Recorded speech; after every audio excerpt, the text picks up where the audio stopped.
I hope everyone's been having a lovely weekend. Last weekend I went to Derwent Reservoir and I decided that I wanted to have a little sketch and a play with some of my watercolours. I firstly took some footage because it was just so warm. I think it was around 28 degrees when we went this day and I was literally sweating buckets, I will not lie.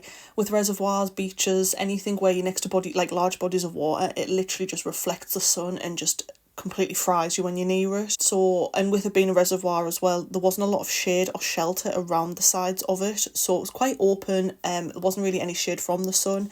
I did bring a cap, but I had my little sister was with me and she forgot hers and she was complaining a bit about the sun and she asked if she could have the hat, so I ended up giving her that. Luckily in the boot there was a second cap because I think I would have died without it, but being the big sister, you've got to sometimes give your things to your younger siblings because obviously they're younger sibling for a reason.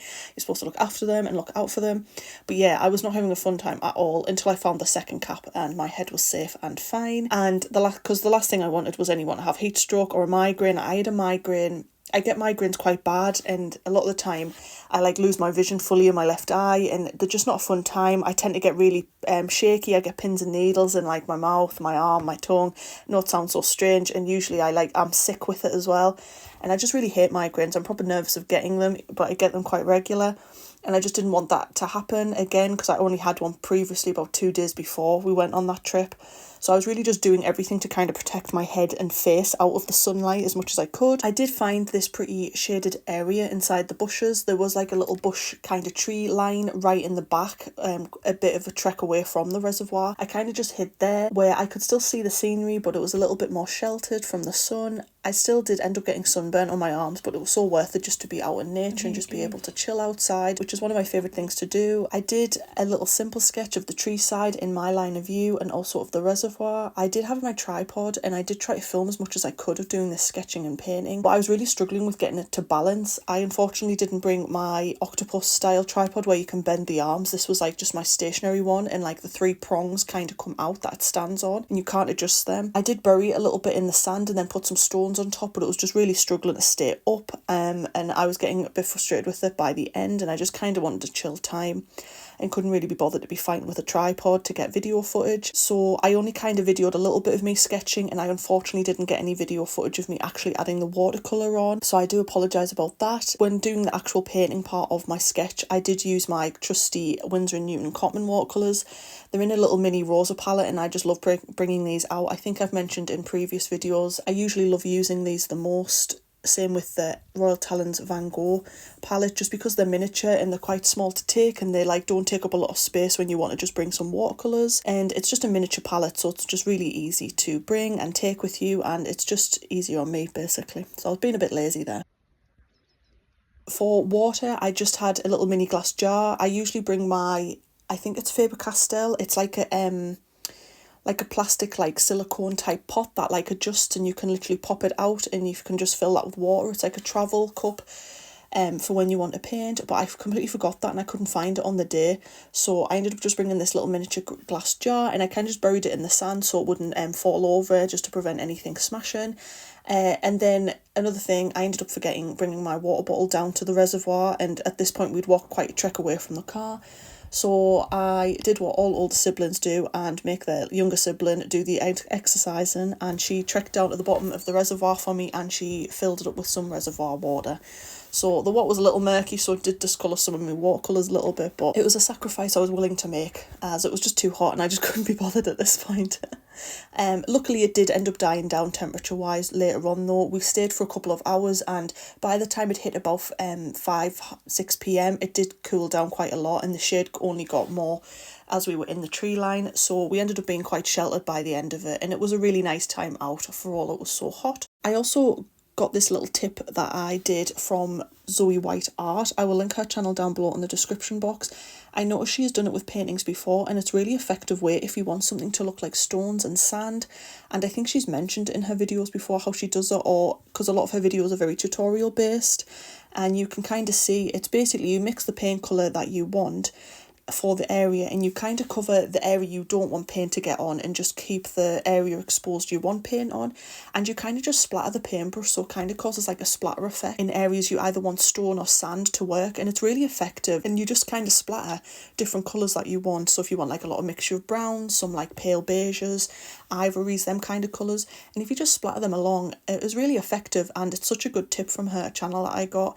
And it really does work for just kind of giving like a loose, simple effect of that there's stones or sand there, and I just think it's really good. So I did that. Like I say, I will link her channel down below because she does some amazing artwork if you want to check her out. I do apologise if you hear any talking in the background. I care full time for my nan at the moment, and she has a doctor's visiting at the moment in the house, so you might hear some talking or muffling.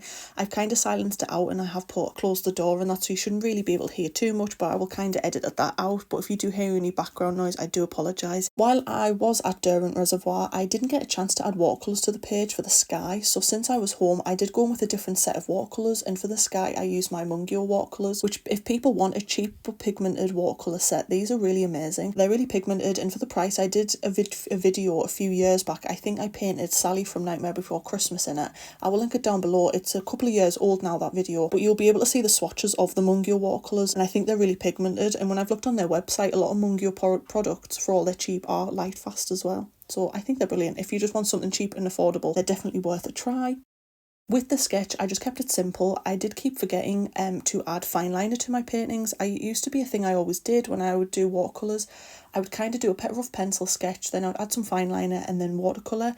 But I keep forgetting to add fine liners, so that's a whoopsie on my end.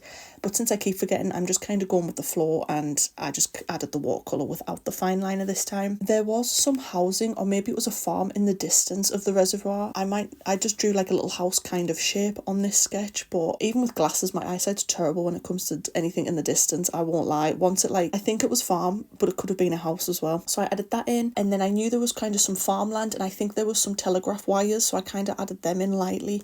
Once again, my vision's not really to be trusted when it comes to looking at in distance. Even with, like I say, mentioned prior, even with glasses, my eyesight is terrible, especially at the moment.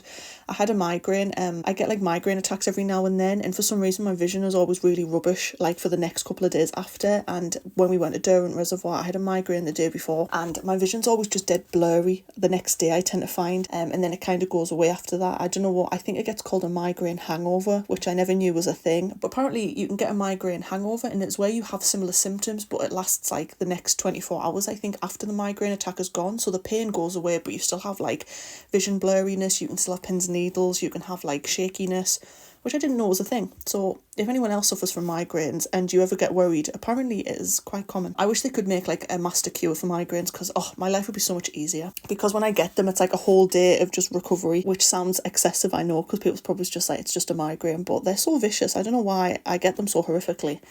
And it always seems to impact my eyesight the most. But I don't know whether that's just because I wear glasses, so that's why it affects that the most. I have no idea. Anyway, enough of my rambling. I do apologise.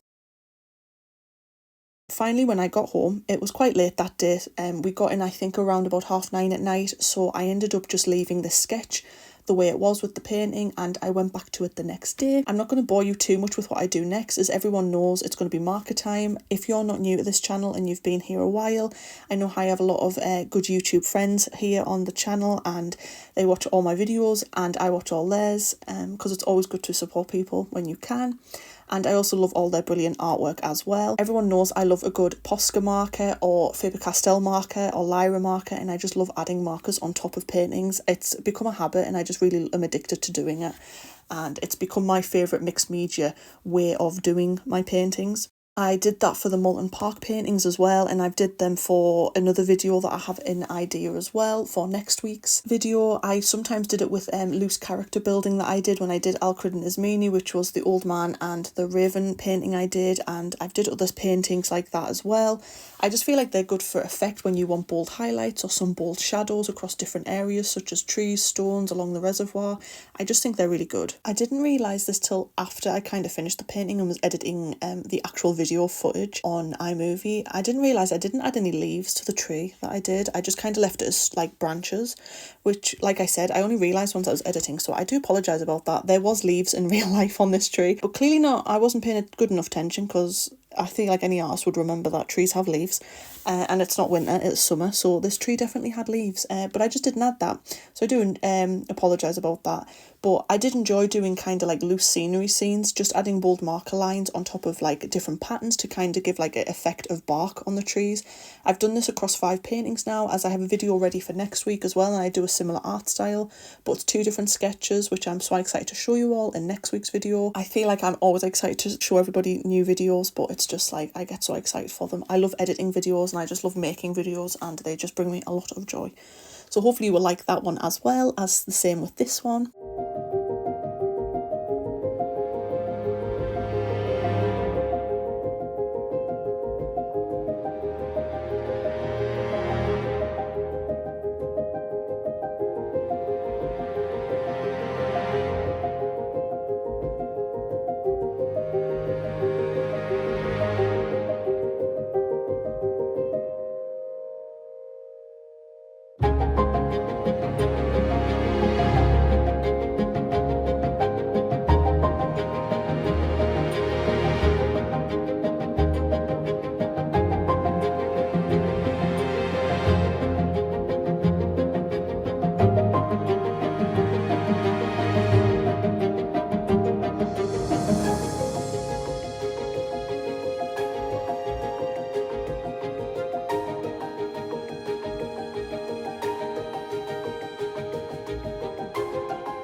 I tried keeping the background of the sky and the trees and the horizon and the house paler in comparison to the more foreground bits like the tree, just to add a bit more of effect to make it look like it was in the distance.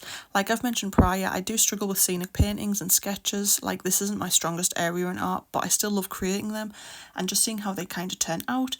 And then by making the tree at the beginning part and the stone area of the reservoir a bit darker, I did outline just to give it a bit of a more bold and more loose feel. I kind of just added some black posca as well and outlined it.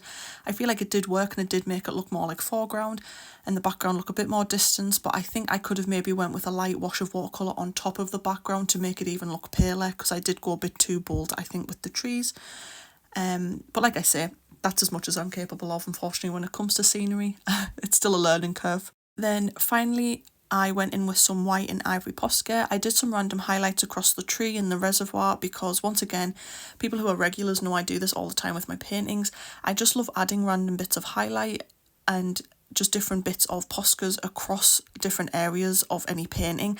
A lot of the time it isn't even where the highlights would be on the painting. Like, for instance, there wasn't actually that much highlight in the water and there wasn't any highlight on the tree really because it was in a shaded area, but I just kind of feel like adding some random lines of white and ivory just really goes with paintings. I don't know why, I just feel like it adds something, especially for like a mixed media painting, and I've just become accustomed to it and I do it with every type of painting.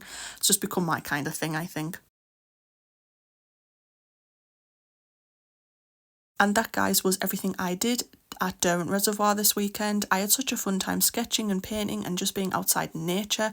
I find being outside very healing, and I often, when going to these types of areas, always wear flip-flops or sandals, just because I find it really nice to be barefoot sometimes on the land, on the water, or whatever surrounding area I have around me at that time. I just feel like it's very grounding, and I find it's a really amazing way to relieve ourselves of a lot of stress, especially whether it's from the day, the week, the month, the year, whatever's been going on. I feel it's easy to get caught up in life and it stresses, and we forget we have natural medicine that is around us 24/7, which is nature and the outdoors. And I just feel like it is really good to kind of just let go and just kind of have a moment outside and just kind of chill, just have a breather and just kind of realign ourselves and think of our goals and where we want to be and what we want to do, and just live in the now. And I feel like you end up being less stressed that way.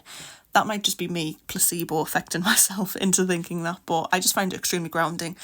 And whenever there's water, I'm a proper water baby. Like from childhood, I've always loved swimming, paddleboarding, anything to do with the water. I love it and I will do it. So that's why I always wear flip-flops and sandals, because the moment there's a reservoir or a beach or ocean, anything with water, waterfall, I will be stepping in it, I will be walking through it, I will be swimming in it. I just am always in it. I just love the water.